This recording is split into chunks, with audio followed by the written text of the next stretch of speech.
سلام تماشابینان گرامی، خلاصه خبرهای مهم 2 اکتبر تاجیکستان و منطقه را از پایگاه خبری بامداد برایتان پیشکش میکنیم. شروع میکنیم از یک نگاه کوتاه به سرخط خبر مهم روز در این برنامه. تعقیب نزدیکان آنهایی که در برلین ماشین امامعلی رحمان را با تخم زدند.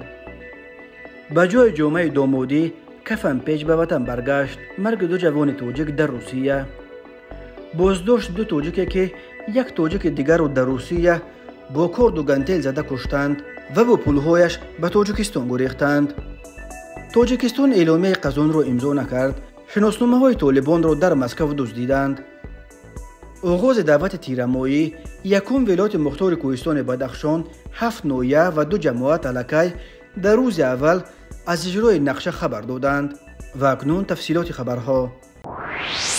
طرفداران مخالفین از جمله آنهایی که در اعتراضهای روزهای 28 و 29 سپتامبر در شهر برلین اشتراک کردند از بازداشت و بازپرسی‌های نزدیکانشان در تاجیکستان خبر می‌دهند. اکثر این بازداشت‌ها در شهر کولا و ناحیه‌های اطراف آن صورت گرفتند. مقامات تا کنون این موج اخیر بازداشت‌ها را که در پی اعتراضهای مخالفین در روزهای سفر پرزیدنت تاجیکستان به برلین پایتخت آلمان صورت گرفت شرح ندادند و تصدیق این خبر را توسط منابع دیگر مشکل به نظر می رسد. اما حرکت اپوزیسیونی در تاجیکستان ممنوع گروه 24 در یک اظهارات خبر داد که مقامات از جمله پدر 81 ساله رهبر کمیته اجرایی حرکت دلشاد شریفوف و 2 دختر عروسش هنوز روز 29 سپتامبر از ناحیه همدانی به شعبه وزارت کارهای داخلی شهر کولا آوردند و تا حال جواب ندادند. 2 خواهر و 2 برادر دلشاد شریفوف را در شهر دوشنبه دستگیر کردند. خواهران او را بعد 4 ساعت پرسپوس آزاد کردند ولی برادرانش هنوز در بازداشت بودند. دلشاد شریفوف ثبت صحبت با خواهر و مادرش را نشر کرد که در این ثبت آنها این فعال مخالفین را برای به سرشان آوردن مشکلات در تاجیکستان مذمت میکنند. ولی دلشاد شریفوف از آنها میپرسد که اگر من گناه کرده باشم به من سوال دارند، شما را برای چی میبرند؟ گروه 24 در اظهاراتش همچنین درباره بازداشت نزدیکان دست کم 2 نفر از آنهایی که ماشین پرزیدنت تاجیکستان امامعلی رحمان را در برلین با تخم زدند خبر داده است. از جمله مقامات قدرتی ناحیه خوولینگ اعضای خانواده اسماعیل محمدوف نفری را که در تخمباران کردن ماشین پرزیدنت و در زنوزنی با یکی از محافظان امامعلی رحمان اشتراک داشت با خود بردند. همین طور جمشید شریفوف عضو گروه 24 و یکی از اشتراکچیان فعال تظاهرات برلین و تخمباران کردن ماشین پرزیدنت خبر داده است که مقامات قدرتی شهر بختر ساعت 2 شب 29 به 30 سپتامبر آمده برادر و 2 عمکش را با خود بردند. در اظهارات گروه 24 درباره یوسف میرزایف باز یک نفری که ماشین پرزیدنت را با تخم زد چیزی گفته نشده است، ولی منابع پایگاه خبری بامداد گفتند که پدر او را هم مقامات قدرتی شهر کولوب دستگیر کردند.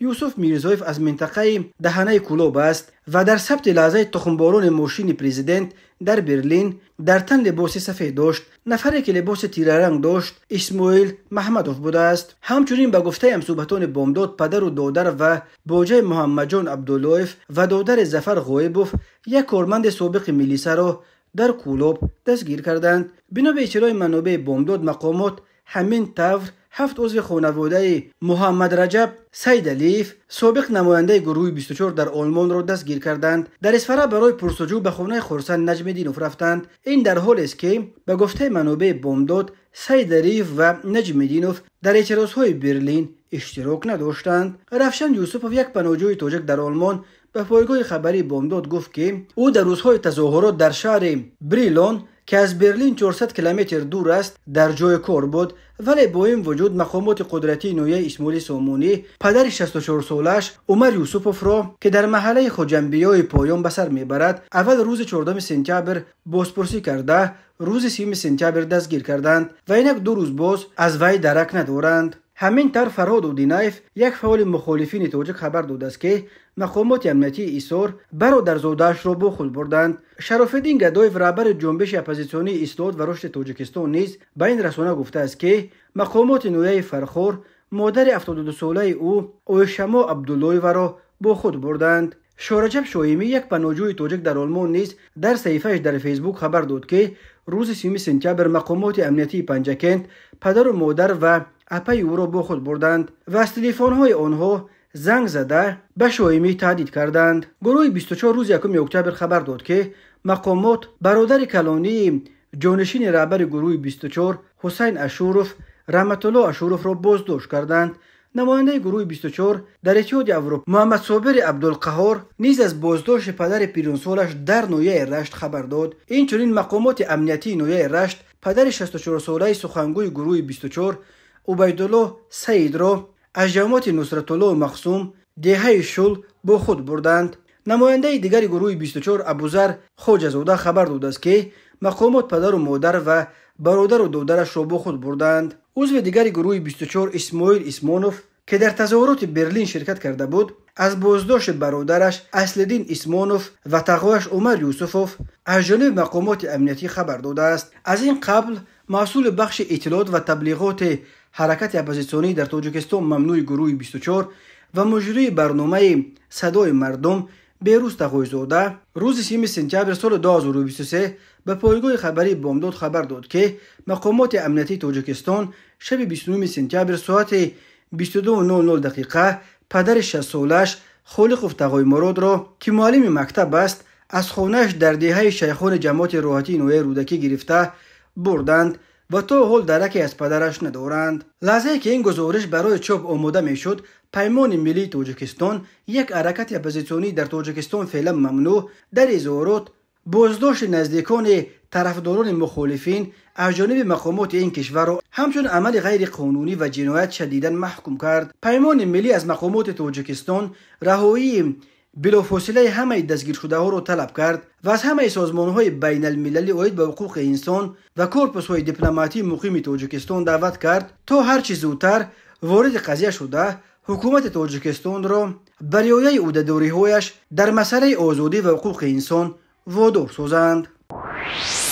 صبح جمعه 29 سپتامبر سال 2023 جنازه های دو جوان تاجیک را از روسیه به وطن آوردند. ابوبکر حبیب الله زاده که همگی 23 سال داشت از دهه کمانگران در کنار شهر وحدت بود و اهرام اسحاقوف از کونه بادام هر دو مهاجر بچه شهید در زادگاه های خود پیشنماز نماز جمعه شدند و مرگ باز دو جوان تاجیک در ملک غربت باز دو خانواده را در تاجیکستان غرق غم و ماتم کرد. سلیم سویونوف پسر خودی ابوبکر در صحبت با پایگاه خبری بامداد نقل کرد که ابوبکر حبیب الله زاده سال تولدش 2000 ختم کرده رشته مهندسی ساحه نفت و گاز دانشگاه اقیانوس آرام در شهر خباروفسک را ختم کرده صاحب شهروندی روسیه هم شد. ماه مارت سال جاری به تاجیکستان رفته معرکه فوتیش را برپا کرده بودند و باید ابوبکر در پایان ماه اکتبر به وطن می رفت و توی می شد. افسوس که نصیب نکرد و در صدمه نقلیاتی جوانمرگ شد. به جای جمعه دامادی در تنگ کفن پیش برگشت به وطن. ابوبکر جوانمرگ ما نقل کرد سلیم سویونوف. بنا به نقل او ابوبکر و ایرام روز 25 سپتامبر از شهر مسکو برابر آمده از او 700 کیلومتر را طی کردند ولی در حدود کشور پرم دچار صدمه شدند. بنا به اطلاع نشریه‌های محلی شب 25 سپتامبر سال 2023 تقریبا ساعت 22:10 در کیلومتر 8 راه کورگان سمالنسک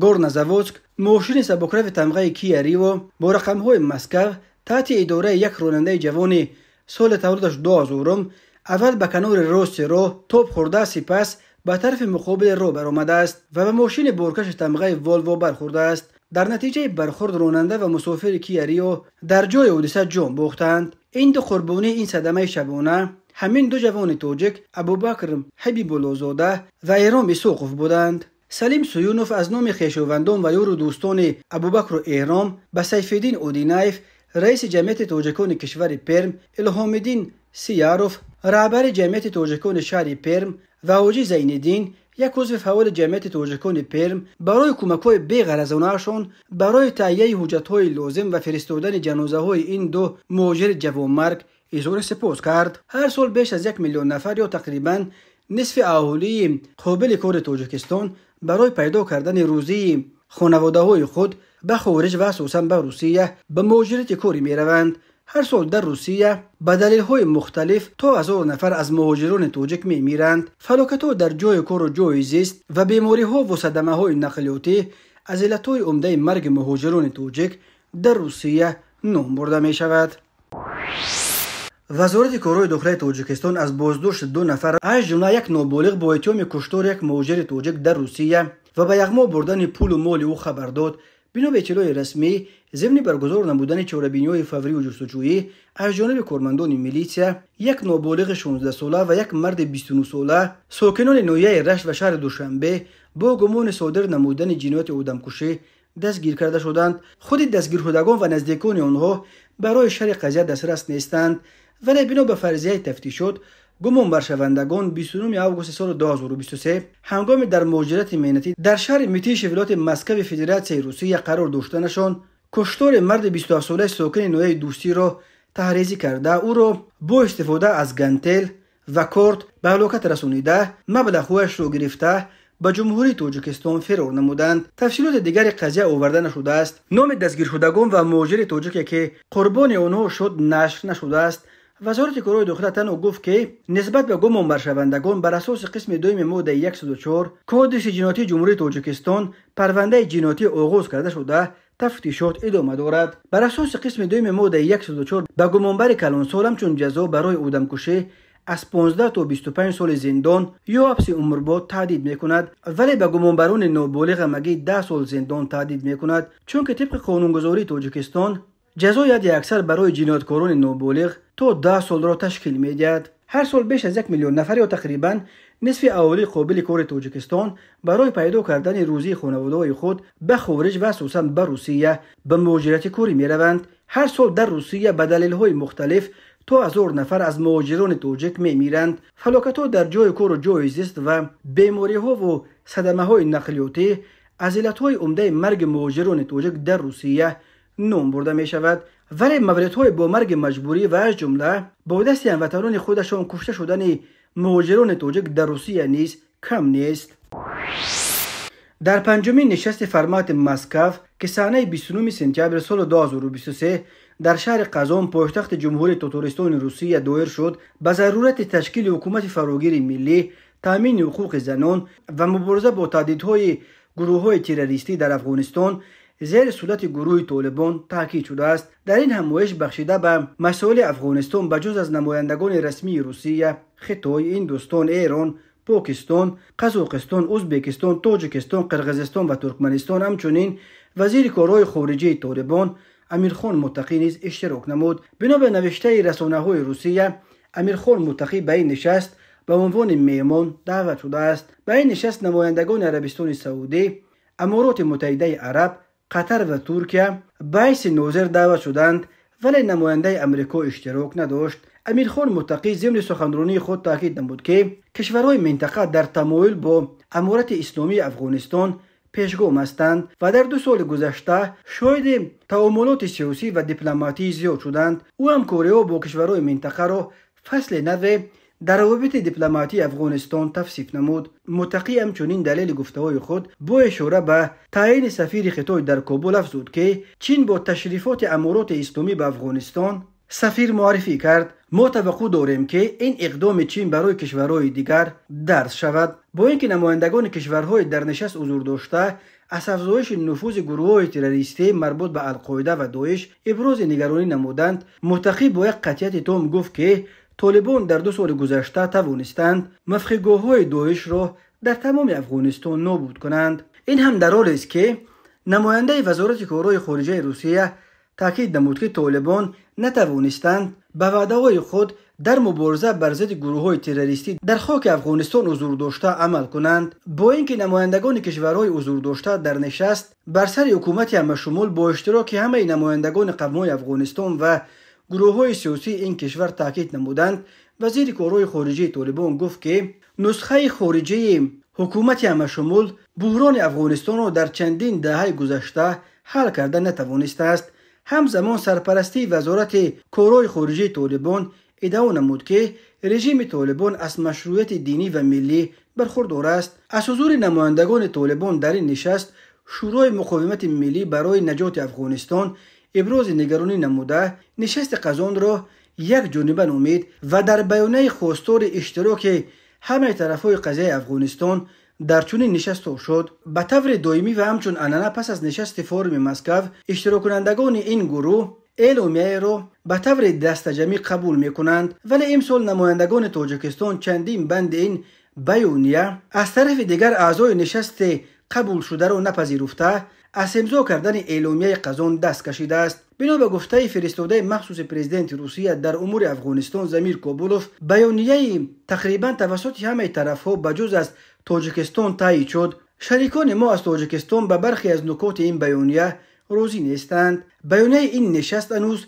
نشر نشده است و مشخص نیست که تاجیکستان به کدام بندهای آن مخالفت خود را نشان داده است. باید یادآور شد که نماینده تاجیکستان شرف رحیمی ضمن سخنرانی خود در این نشست از افزایش نفوذ گروه‌های تروریستی در خاک افغانستان و دست یافتن اعضای این گروه به سلاح سبک و وزنین نگرانی جدی دوشنبه را بیان داشت. همچنین او از وضعیت بد اقتصادی مردم افغانستان و حتی به حقوق ابتدایی دست نداشتن آنها تاکید نمود و گفت که همه کشورهایی که میخواهند کمک خود را به مردم افغانستان رسانند مرز تاجیکستان برای آنها گشوده است. فرمت مسکو بار اول 14 اپریل سال 2017 با اشتراک جانشینان وزیران کارهای خارجی و نماینده های مخصوص 11 کشور روسیه، خطای، هندوستان، ایران، پاکستان، قزاقستان، ازبکستان، تاجیکستان، قرقیزستان، ترکمنستان و افغانستان برگزار شده هر سال یک مرتبه تشکیل جلسه می کنند. نشست امسال بیشتر نه به نتیجه هایش بلکه اساساً به یک حادثه کریمینالی در یادها ماند. بنا به خبرها نمایندگان هیئت طالبان در روز رفشن در مسکو در راه از میمانخانه شان تا فروشگاه اورپیسک شناسنامه‌های خود را گم کردند.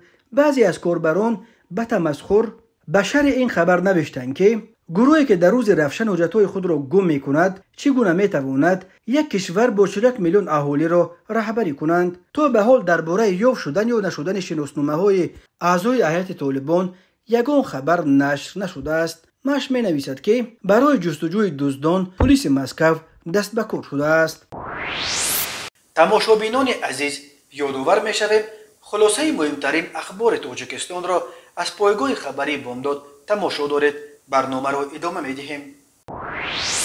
روز 1 اکتبر سال 2023 در تاجیکستان موسم تیرمایی دعوت به صف قوه‌های مسلح رسما آغاز یافت. این موسم دعوت 2 ماه تا 30 نوامبر دوام می‌کند. الکی در روز اول دعوت تیرمایی چند منطقه از جمله ولایت مختار کوهستان بدخشان، نویه‌های منطقه رشت، نویه وخش و فرخار ولایت ختلان و جماعت وارخ و چارکوی اسفره 2 نقطه عظمت داغ در مرز حساس تاجیکستان و قرقیزستان از اجرای پوره نقشه دعوت خبر دادند. در اکثر منطقه ها گسیل نخستین گروه های جوانان دعوت شده با شکوه با رقص و سرود و مراسم کلچگزان دایر شد. این مراسم چنین است که جوان به خدمت دعوت شده پاره از یک کلچه و نان را میگزد و نزدیکانش باقی مانده آن نان را تا زمانی از خدمت برگشتن او حفظ میکنند. باوری هست که این نقمه ناتمام حیات فرزند این خاندان را حفظ میکند و او را به خانه‌اش سالم و بردم برمیگرداند. در مراسم کلچگزان که صبح 1 اکتبر در حدود قسم غربی قشون‌های زودعمل وزارت مدافع جمهوری تاجیکستان در نویه رشت دایر شد، رئیس جماعت شهرک در بند نویه نورآباد شمسیه نظیرگل ابراز داشت که او پیش از همه فرزند خودش را به خدمت فرستاده است. فرزند من رستم جان سیامردوف مثل شما جوان مردانه به صف ارتش ملی شامل گردید و با سر بلند دعوت مادر وطن را ادا می نماید. گفته است این منصبدار محلی سالهای اخیر مردم زیاد شکایت داشتند که به خدمت حربی اساساً فرزندان مردم کمبغل و بی صاحب را دعوت می کنند و منصبداران فرزندان خود را به ارتش نمی فرستند. چند دفعه اخیر برخی منصبداران سطح میانه از فرستادن فرزندان خود به خدمت حربی خبر می دهند، ولی این هنوز یک پدیده فراگیر و بدون استثنا نشده است. قوه‌های مسلح تاجیکستان هر سال به تقریباً از 15 تا 16 هزار نیروی تازه نیاز دارند، ولی با آنکه در کشور تقریباً 700 هزار جوانان از سن 18 تا 27 به سر میبرند، هر سال مقامات در اجرای نقشه دعوت مشکلی میکشند.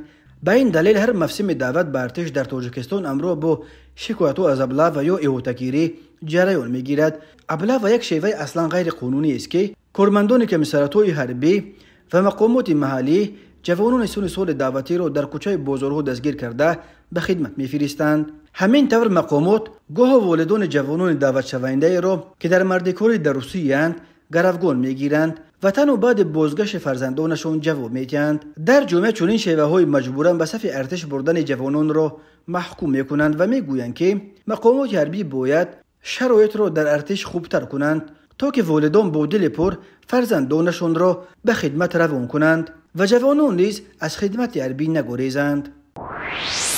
صبح بر وقت 2 اکتبر سال 2023 تقریبا ساعت 9:40 جمعه بازار شهر خوجند به کام آتش رفته است. در ثبت ویدیویی که نسخش به دست اداره پایگاه خبری بامداد رسید دیده می شود که آتش بازار را فرا گرفته است. در یک عکس دیگر دیده می شود که از بنای بازار تنها دیوارهای بنای بازار و چند تخته سوخته و سیاه شده باقی مانده است. سبب سوختار معلوم نیست. مقامات این حادثه را تا حال شرح ندادند. این یگانه حادثه سوختار بازارها در تاجیکستان است. تازه صبح 31 آگوست سال جاری بازار مساله ساختمان مشهور به تخت بازار در کوچه به نام اوروق علویدینوف شهر ایسور نیز دچار سوختار شده بود.